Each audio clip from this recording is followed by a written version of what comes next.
Okay, hey, what's up? Today we're going to be doing part three of this whatever series I have going on here. So we're going to start with, I guess, oh, sorry, recap. Last time I believe in the second part, we created this, which is our, I guess, part of our drop. The first part, we created the chords and the melody to this. So yeah, now we're going to add some drums and make it into a full drop. So anyways, this is what we got so far.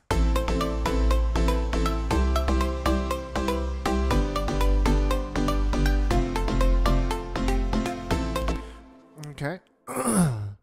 We might switch up the rhythm in the lead, but we'll see. Let me see here.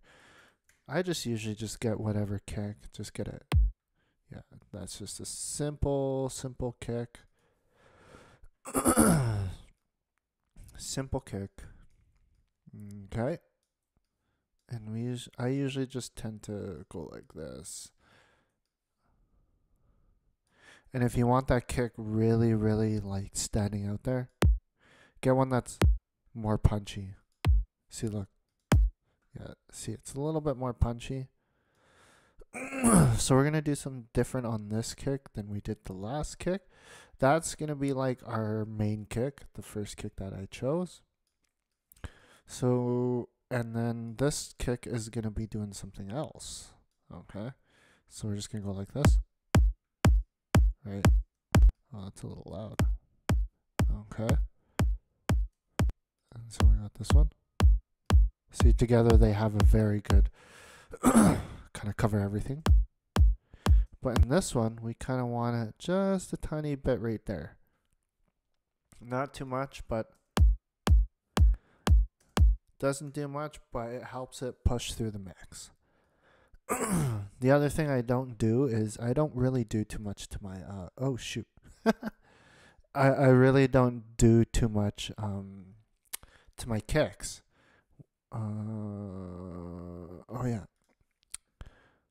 I really I don't EQ them too much. I don't cut out too much.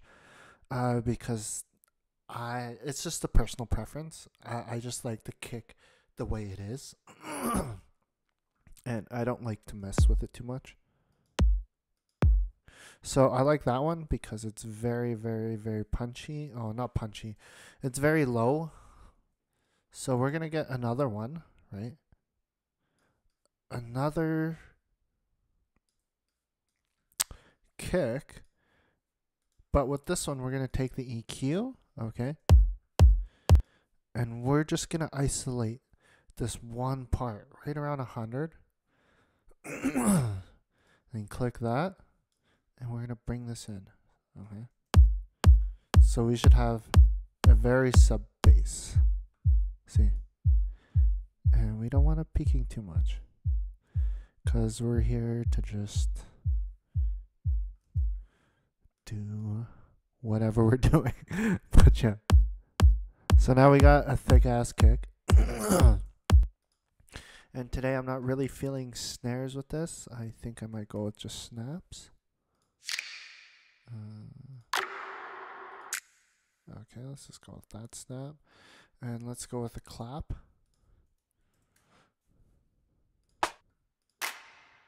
Okay, yeah, let's just go with that clap. And then we're going to also use the snaps in Logic. So, okay, that's pretty decent. And then we'll double up that snap. This may seem a bit excessive, but trust me, the way we're going to level everything. I think that's about it. And then one more thing. Clap.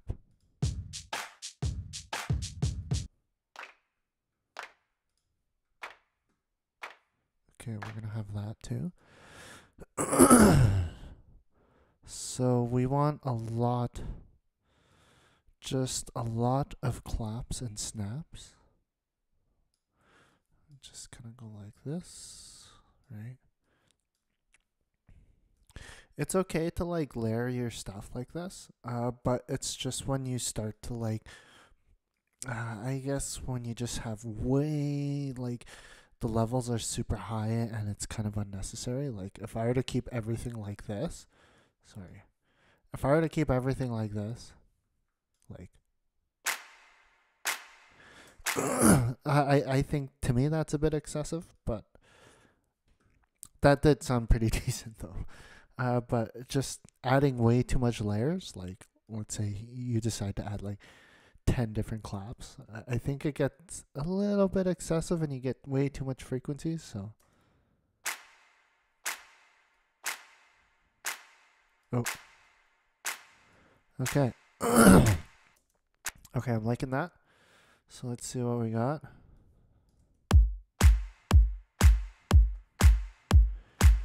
Okay, let's actually see how it sounds with everything. Just to help out with the levels, because we're peaking quite a bit. Go way to the end. Okay. Let's just go like this.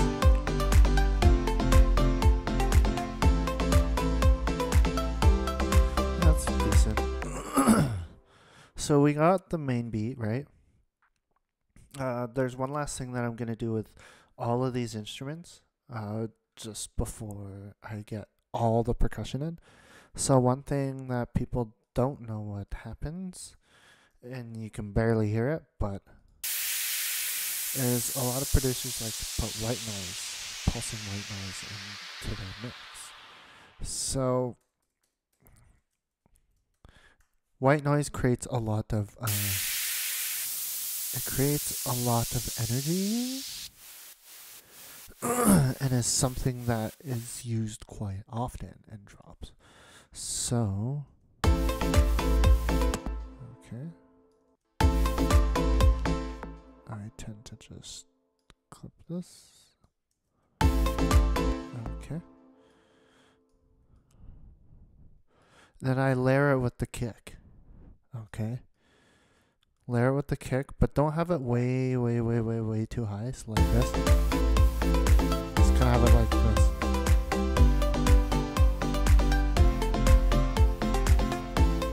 Okay. And it looks like we need to come down even more. Weren't we just peaking at 2? -2? Okay. So let's just... Okay, there we go.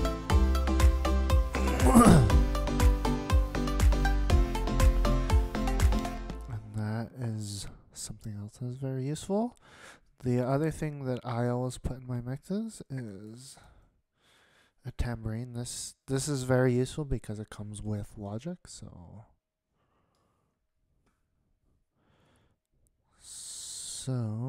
and we're also not worrying about panning right now. We're just producing. So like putting it to the left, we're not going to worry about that. When you do worry about that is when you start mixing and stuff. So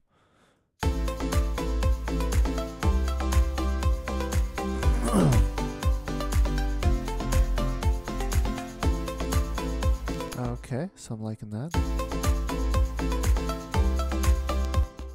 And the other thing I would like to do, oh shoot, is a hi-hat.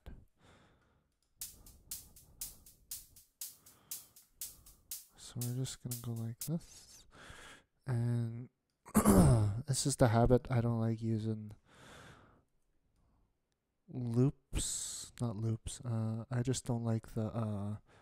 sometimes I like to just use singular... What would you call them? One-shots, I guess. But yeah. So...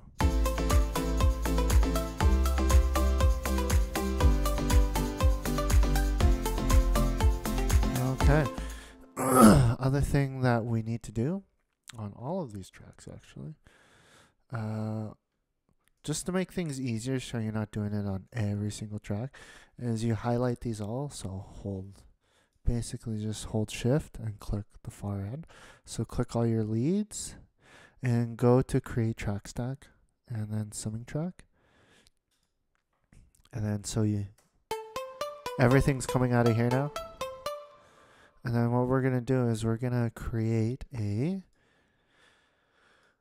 Side chain. So basically this sound is going to be ducking at the kick. So we also don't want it happening too much because this is the lead. So -4 would be alright.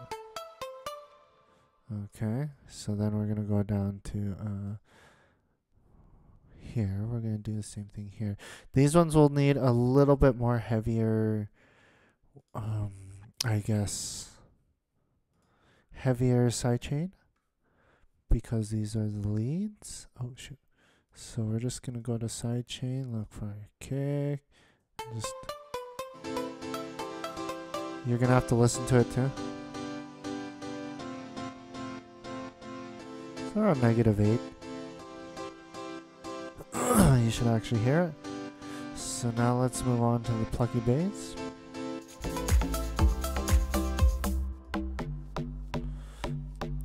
So, summing track again. I don't know why this came up. So we need a supercharger. And we're just going to go like this.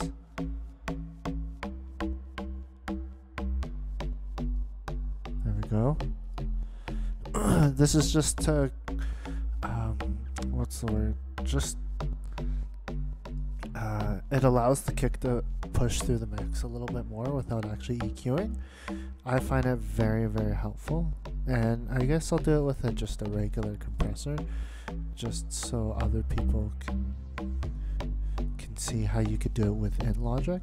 So you just grab any old compressor, just this compressor, and you see the sidechain. Every single plugin or compressor, almost every compressor should have a sidechain, right?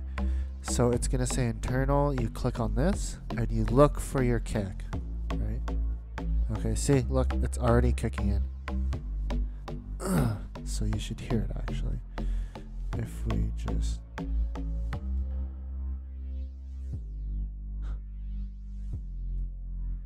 See, you could adjust the release, like attack is basically how fast it's going to engage. So if you want sharper, if you just want it to instantly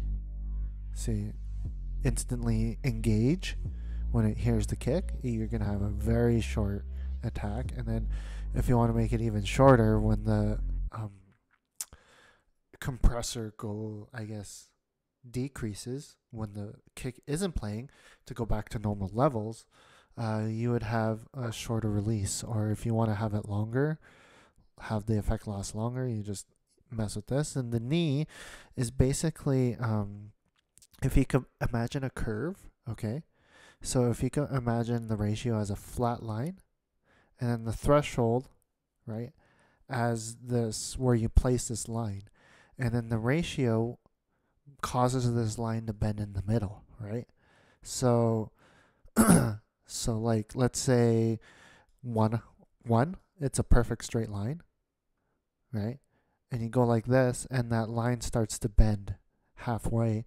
And then if you go like this, that line is at a perfect 90-degree angle. So, and then you bring this threshold down, right? And then nothing will get past that. Nothing will ever get past that, okay? I'm basically right now explaining what a compressor does. And then this knee, right? It softens that knee where that point where it bends, right? That line bends. So if you want a softer knee, kind of go with, I forget if it's at 0, if it's a soft knee, but either way, it just kind of smoothens out that compression at the bend of where that knee happens. Hence, that's why they call it a knee. But yeah, anyways, I'm just going to keep it very, very, very... We kind of want to... Wait. Yeah, we don't want that to happen. We want it to hit at 0 right away, right? We want it to touch 0, right? Okay. Kind of have a faster attack and faster release because we want this kick to be heard. See, look. See, once I take this off, everything's going to get muddy. Look. Instantly muddy. So this just allows for a better punch from the kick. Now let's just see how this all sounds.